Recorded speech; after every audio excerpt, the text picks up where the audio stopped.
warahmatullahi wabarakatuh.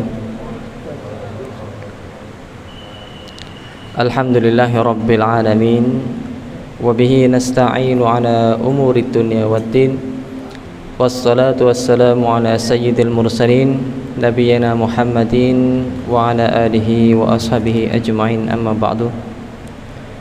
Hadirin jamaah salat duhur rahimakumullah. Alhamdulillah, kita bersyukur siang hari ini masih Allah berikan kita nikmat mau untuk rukuk dan sujud di hadapan Allah Subhanahu wa taala, mau untuk memenuhi panggilan Allah sebelum kita nanti akan mau tidak mau dipanggil oleh Allah. Menunjukkan bahwasanya kita insya Allah berhasil dalam melalui bulan Ramadan kemarin. Karena orang yang berhasil melalui Ramadan adalah dia bertakwa, dan ciri orang bertakwa itu adalah seperti yang kita lakukan selama bulan Ramadan. Malamnya digunakan untuk sholat, bersahur, sholatnya tidak pernah ketinggalan, berjamaah di masjid. Siangnya berpuasa sunnah, baca Qur'annya tidak ketinggalan, rajin bersedekah dan lain sebagainya. Itulah ciri-ciri orang yang bertakwa yang diharapkan berhasil setelah Ramadan. Kita teruskan, kita lanjutkan, dan semoga Allah mudahkan semuanya, amin ya rabbal alamin. Hadirin jamaah salat duhur yang dirahmati Allah, setiap ayat di dalam Al-Quran memiliki banyak sekali hikmah. Sekalipun kita membacanya acak, sekalipun tidak ada tema khusus yang kita pilih, akan tetapi semuanya adalah memberikan hudal lil muttaqin, petunjuk bagi orang-orang bertakwa. Oleh karena itu siang hari ini kami secara acak ingin mengambil hikmah dari ayat yang kami buka, yaitu surat Az-Zumar ayat ke-7, beserta tafsir yang kami ambilkan dari berbagai sumber tafsir, baik dari tafsir Ibnu Katsir maupun tafsir As-Sa'di dan lain sebagainya. Allah Ta'ala berfirman di surat Az-Zumar ayat ke-7, A'udzu billahi minasy syaithanir rajim. Bismillahirrahmanirrahim.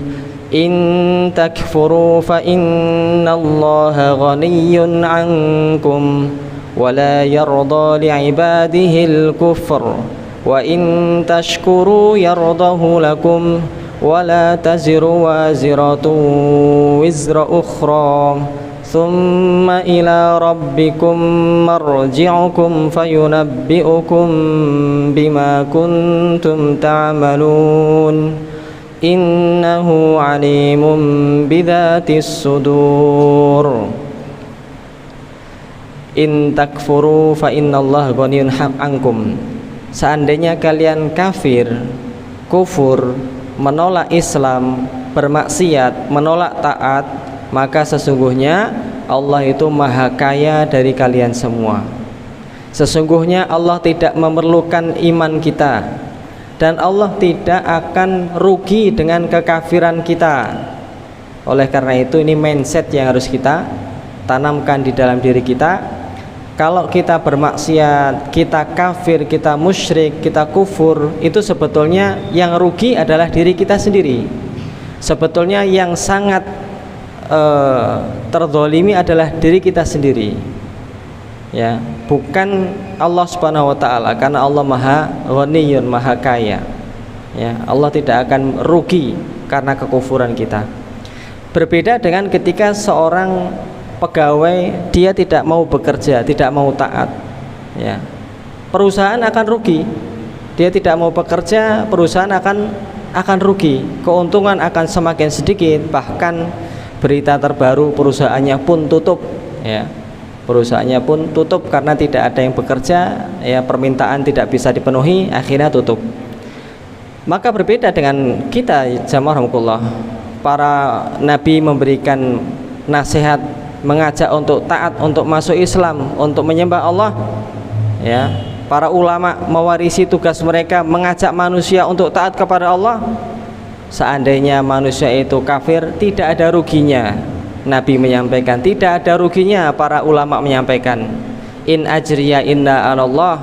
Para ulama, para kiai hanya ingin mendapatkan pahala dari Allah, bukan ingin mendapatkan yang lainnya. Jadi tugas utama para nabi, para ulama adalah menyampaikan, tidak harus diikuti, tidak harus berhasil, hanya menyampaikan saja. Dan tugas kita semuanya hadirin juga menyampaikan kepada keluarga kita, kepada suami kita, kepada istri kita, anak-anak, tetangga, saudara, semuanya kita menyampaikan kebenaran dan menyampaikan kebaikan. Wala yardha li ibadihil kufur, dan Allah tidak meridhoi kepada hambanya kekafiran. Wa in tashkuru yardahu lakum, dan jika kalian bersyukur Allah ridho kepada kalian. Nah, ini Allah tidak ridho dengan kekafiran. Allah tidak ridho ketika seseorang berbuat kufur. Apa maksudnya kufur? Dia menolak kebenaran. Kufur itu menutup diri. Dikasih tahu kebenaran dia enggak mau, menolak. Ini loh yang benar, oh enggak mau. Saya ya seperti ini. Nah, menutup diri. Itu kufur.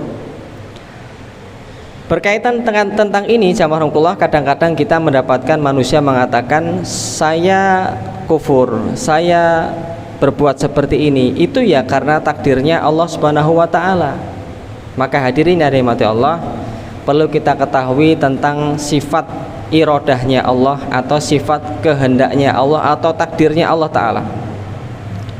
Kita untuk menjawab hal itu ada dua tentang irodahnya Allah. Yang pertama adalah irodah qadariyah kauniyah. Semua alam semesta ini adalah keinginan dari Allah Subhanahu wa taala. Termasuk orang kafir di dalam itu juga keinginan Allah. Termasuk orang-orang yang musyrik itu juga keinginan Allah. Termasuk orang yang bermaksiat itu juga keinginan Allah, takdirnya Allah Subhanahu wa taala. Ya. Saya begini itu kan karena takdirnya Allah. Saya minum minuman keras juga ini kan memang sudah takdirnya saya seperti ini. Saya nggak mau sholat sudah takdir saya seperti ini. Nah, mungkin ada orang yang ngomong seperti itu. Maka hadirin jamaah Allah, sesungguhnya dia tidak mengetahui irodah syariahnya Allah. Irodah syariahnya Allah adalah keinginan yang Allah cintai. Kalau dia tidak mengikuti keinginan yang Allah cintai, dia akan masuk ke dalam neraka. Dia akan disiksa oleh Allah Subhanahu wa taala. Isbiru aw la tasbiru sawa'un 'alaikum. Mau kita bersabar atau tidak sama saja kita menderita. Mau kita menahan diri atau tidak sama saja kita menderita. Irodah syariah adalah keinginan yang Allah cintai. Apa keinginan yang Allah cintai? Hendaknya kita bersyukur, mengikuti peraturannya, mengikuti perintahnya, menjauhi larangannya. Itu irodah syariahnya Allah. Maka orang yang mengatakan saya sudah seperti ini kan sudah takdir saya, dia akan merasakan kerugian yang sangat besar karena tidak dicintai oleh Allah SWT, tidak diridhoi oleh Allah SWT. Jadi jamaah rahmatullah, jangan sampai kita mengatakan seperti itu juga. Saya bermaksiat, saya belum datang ke masjid karena belum dapat hidayah, saya memang takdirnya Allah seperti ini. Jangan seperti itu hadirin yang dirahmati Allah. Ada irodah syariahnya Allah yang harus kita penuhi. Ada keriduan Allah yang harus kita cari. Wala taziru wazratu wizra ukhra, dan tidaklah seseorang akan memikul dosa orang lain. Jadi ini, orang tidak akan memikul dosa orang yang lain. Seorang ayah yang memiliki dosa-dosa kesyirikan tidak akan ditimpakan kepada anaknya. Jangan malu, jangan merasa berat, ya, karena seseorang tidak akan ditimpa oleh dosa orang lain. Ya, begitu pula, ya, seorang istri ketika dia berbuat kemaksiatan, dosanya ditanggung oleh istri tersebut, ya, bukan oleh suaminya. Wala taziru waziratu wizra ukhra. Adapun ada satu hadis, ya, man sanna ala sunnatin, siapapun yang mengajak manusia kepada kebaikan, dia akan dapat pahala kebaikan tersebut, akan tetapi tidak mengurangi pahala dia. Siapapun yang mengajak kepada keburukan, dia akan dapat dosa dari keburukan sama seperti orang tersebut, tapi tidak mengurangi keburukan dia. Artinya apa? Masing-masing memikul dosanya masing-masing. Di hari kiamat kita akan memikul dosa kita masing-masing. Oleh karena itu hadirin yang dirahmati Allah, mari kita pikirkan diri kita di hadapan Allah Subhanahu wa taala. Wa kullu insanin alzamnahu ta'irahu fi unuki. Setiap manusia akan dibebankan dosa-dosanya pada pundaknya. Wa nukhriju lahu yaumal qiyamati kitaba. Akan dimunculkan sebuah kitab di hadapannya. Iqra kitabak, bacalah kitabmu. Maka manusia ketika membuka catatan amalnya di akhirat, ya, ma li hadzal kitab la yughadiru shaghiratan wala kabiratan illa ahsaha. Kitab apa ini? Mencatat semuanya, baik di kesendirian saya, baik di keramaian saya, amal kecil saya, sedekah saya yang 1000, sedekah saya yang 5 juta, semuanya tercatat di hadapan Allah SWT. Semuanya ada di dalam kitab catatan amal tersebut. Tapi semuanya akan memikul dosa masing-masing. Jadi jamaah rukullah, karena kita memikul dosa kita sendiri-sendiri, jangan ikut-ikutan, ya. Orang yang ikut-ikutan nanti di hari kiamat di neraka akan menyalahkan pemimpinnya. Loh, saya kan ikut kamu, maka iblis akan mengatakan, ya sesungguhnya kamu hanya mengikuti hawa nafsumu sendiri. Jadi kita akan disalahkan sendiri jamaah rukullah. Coba bayangkan, kita mengikuti seseorang, kita terjerumus, kita menderita, kita rugi, lalu kita ditinggalkan dan disalahkan. Betapa menyakitkannya saat itu. Jadi jamaah rukullah, mari kita cerdas memikirkan diri kita di hadapan Allah Subhanahu wa taala.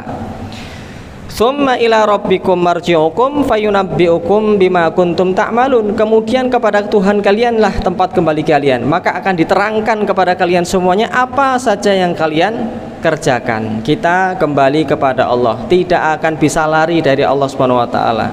Maka ketika kita memberikan nasihat kepada anak-anak, wahai anak-anak, ya para santri, ketika kalian bermaksiat, diajarkan Quran tidak mau, diajarkan untuk ngaji tidak mau, diajarkan untuk taat sholat menyembah Allah juga pergi ke sana kemari, pergi lari bermain PS, pergi lari untuk merokok, pergi lari untuk ke sana kemari bermaksiat.